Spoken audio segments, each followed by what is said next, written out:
Hey everybody, good to see you back, and captive audience. It's been kind of interesting the last few weeks, to say the least. Now, if you're lucky, you're probably working at home, and if one of your projects from work at home is setting up a new computer to do editing and graphics on, let me give you some quick insights on this because I just set up my own brand new iMac. It's actually a 2019 machine because that's all that Apple is offering right now. They did not have any updates for machines this month. That said, it's still a plenty powerful enough machine. Now, if money's no object, you've got an employer, you're just doing really well, and you want to go get yourself a Mac Pro, have at it. I'm not going to talk about that because that's beyond the means of most of us in the real world. Stepping back from that a little bit, you may be wondering, well, should I get an iMac Pro because those are really nice machines? And again, if money is not much of an object, then sure, go for it. Get a medium loaded machine and you're going to be thrilled with it. For those of us who are counting our pennies a little more carefully, let's take a look at probably the most practical machine for most of us to get, and that is an iMac 2019 i9. You don't necessarily have to buy it loaded, but you definitely want to get it with that Vega 48 GPU. So that's my first suggestion here is the Vega 48 GPU. The second is to get the i9 processor. Those are the two things that you really have to get because they are soldered to the motherboard. Trying to open this machine up for an upgrade is a fairly ghastly process because the screen itself is actually glued in place with tape. So it's a whole little operation to part the tape with a plastic tool and replace the tape and basically glue it back together again. One thing to be aware of is that you probably want to buy this with an SSD. You don't want the Fusion drive for a couple of different reasons.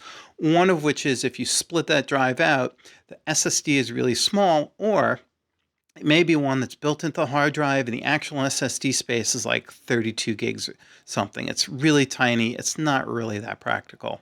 There is an NVMe slot in there. And unfortunately, it is still the Apple proprietary configuration. So that gives you one or two choices. Order it with a larger SSD, which is my recommendation. I went with a 512, but you probably want a 1 terabyte, and it's a little bit extra money, but it's probably the best decision. And then don't worry about any more internal storage. If you really want to try opening this thing up, and there are some really good videos out there on how to do it, you can open this up. There is a 3.5-inch SATA drive slot inside in which you could install, say, a 6 terabyte, 8 terabyte spinning hard drive, or even another SSD, your choice. As for RAM, this machine is actually relatively easy to upgrade. There is a door on the back of the machine which allows you very easy access to the slots. So my recommendation is to buy it with either 8 or 16 gigs of RAM and then go look for third-party RAM, and that's what I did. Installing that was actually very simple. Just follow the directions. There is a button hidden inside the power connector on the back of the computer, and you have to push that in pretty good, probably about 1/4 of an inch, and then the door on the back of the machine will pop open and you can insert your new RAM. Please follow the directions about how to install the RAM. There's lots of silly reports out on the internet of RAM, third-party RAM that doesn't work because people didn't follow the directions on how to install it into the right slots. If you've got 2 sticks of RAM in there, then all you really need to do is take that third-party RAM and install it into the other 2 unoccupied slots. And that's it. It's that simple.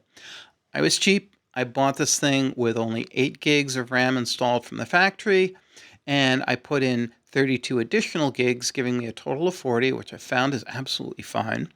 I was perfectly prepared that if for some reason there was an actual incompatibility between the different RAM modules, that I would just pop the 2 8s out and get another 32 gigs and stick that in. But I didn't have to do that, so I saved a couple dollars, and I'm off and running with 40 gigs of RAM in the machine.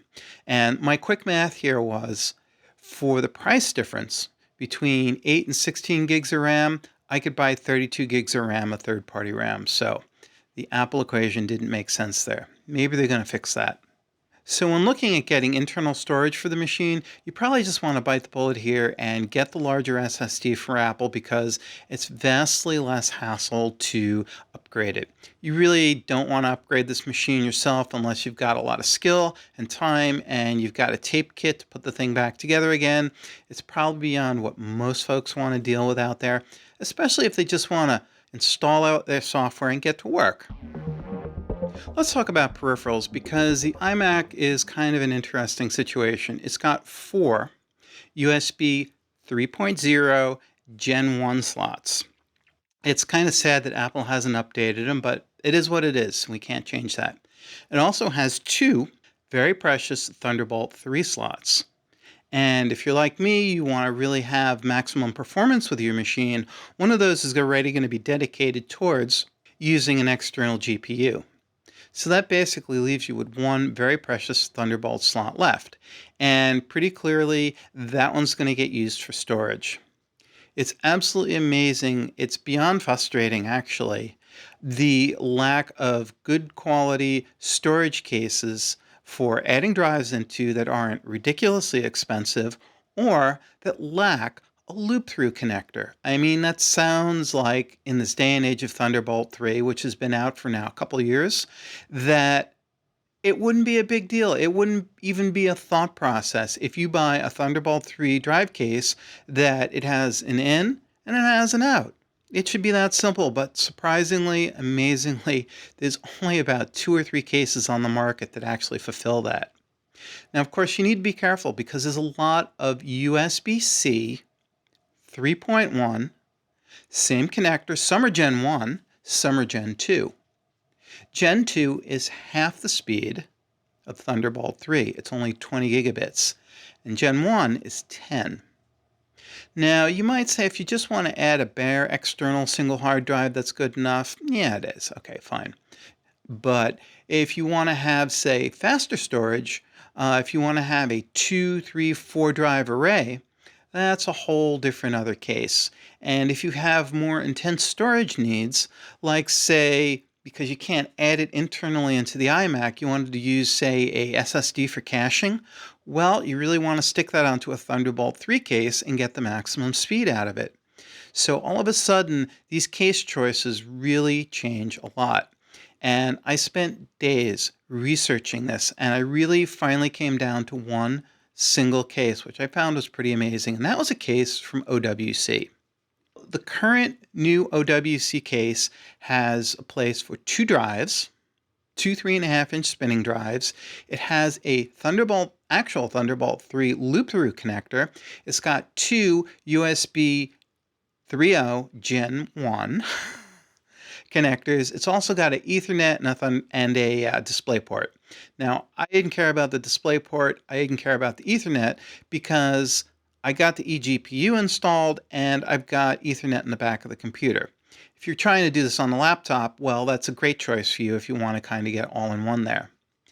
The other weird thing about a lot of Thunderbolt 3 cases out there is obsessed with being power supplies for your laptop.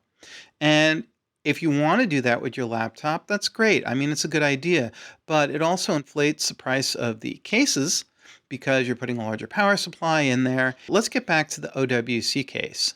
The OWC case meets all the specs, and also it has a SD card slot in the front, which works great, full speed, works great with the high-speed SD cards, all good. Has one big, giant flaw.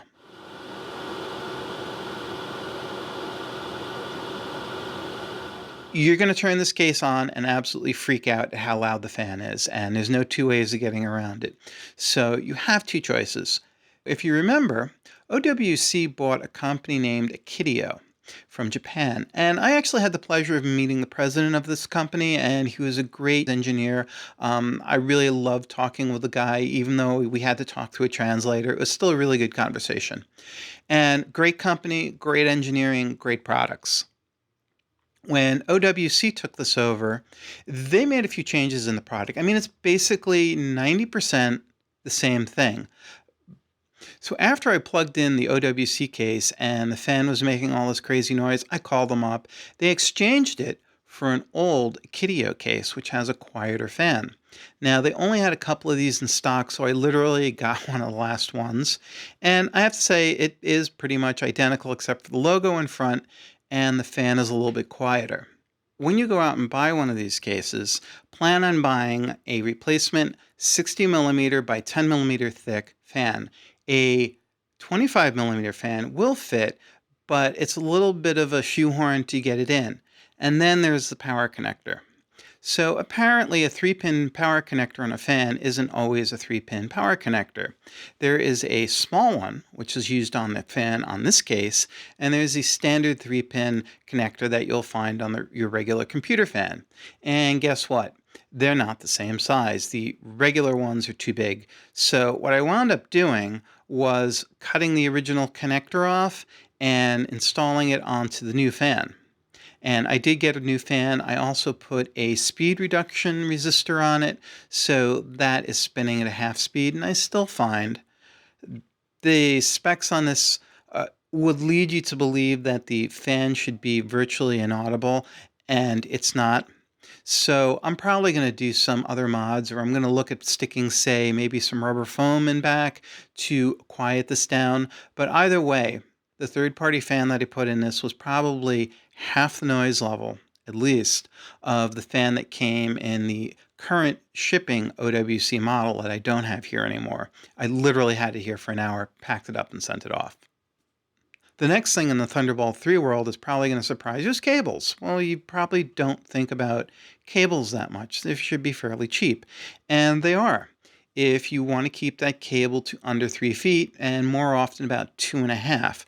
I think they call it 0.6 meters long.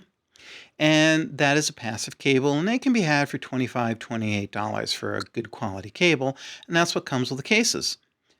But again, if this case is really noisy, the first thing you're going to want to do is stick it under your desk, on the floor, just anywhere off the desk surface.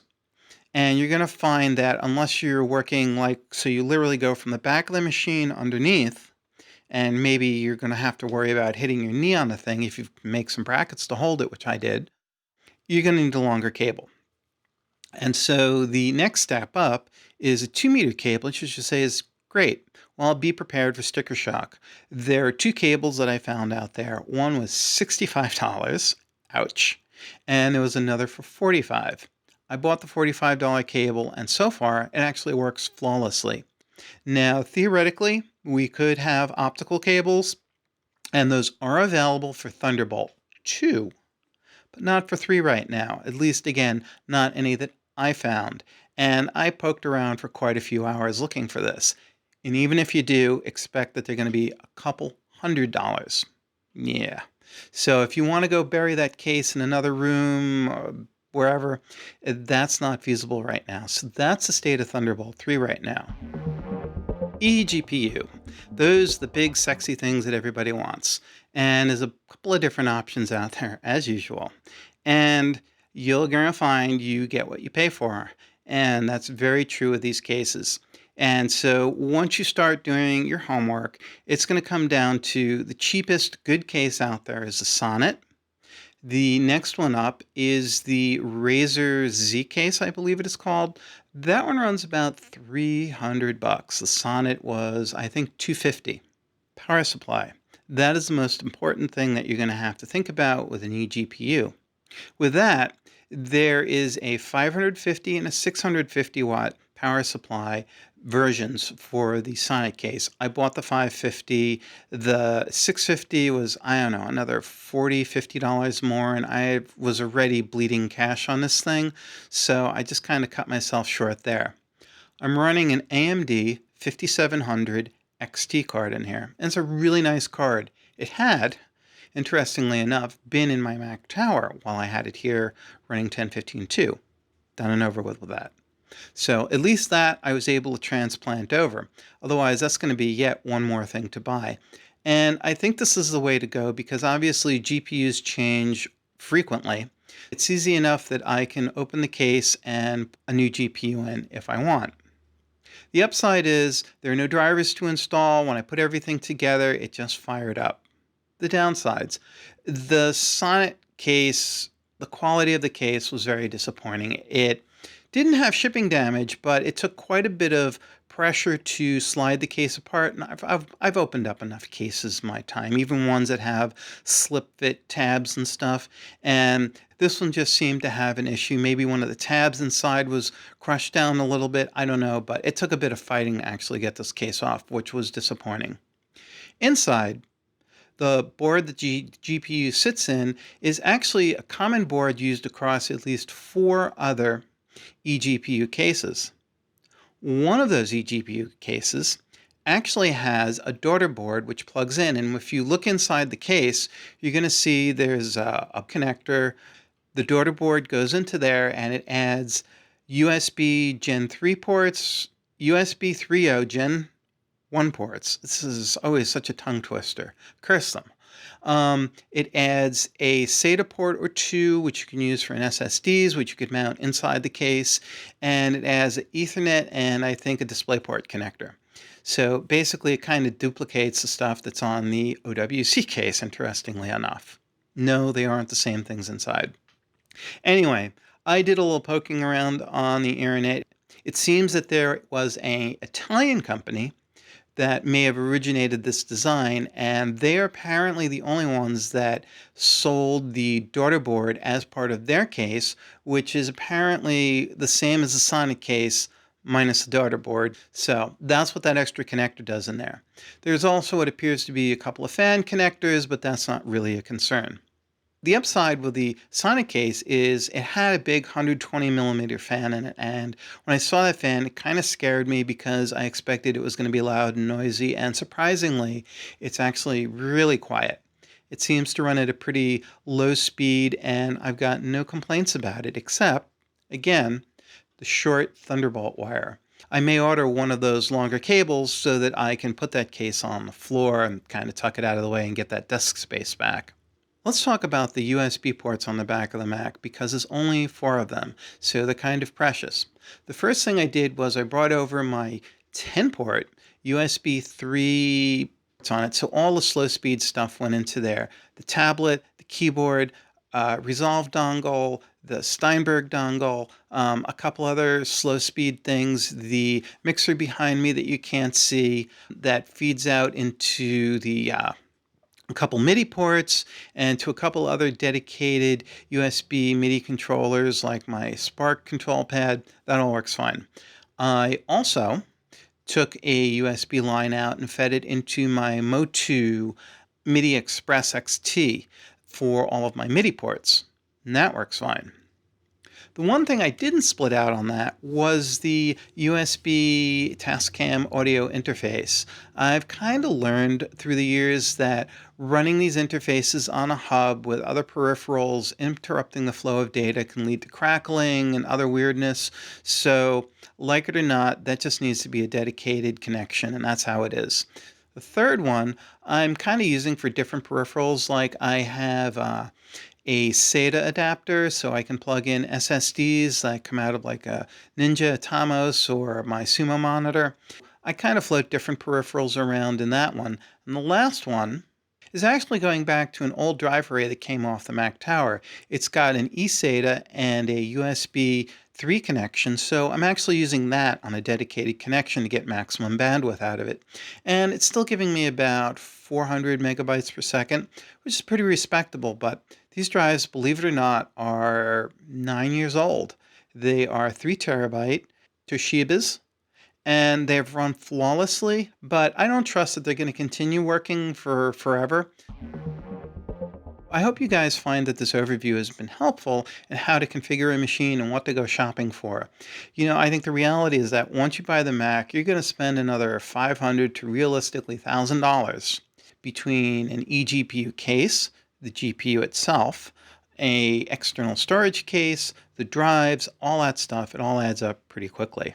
So thanks for watching. Leave some comments down below. Let me know what you think. Let me know what your experiences have been. And stay safe, stay healthy, and see you soon.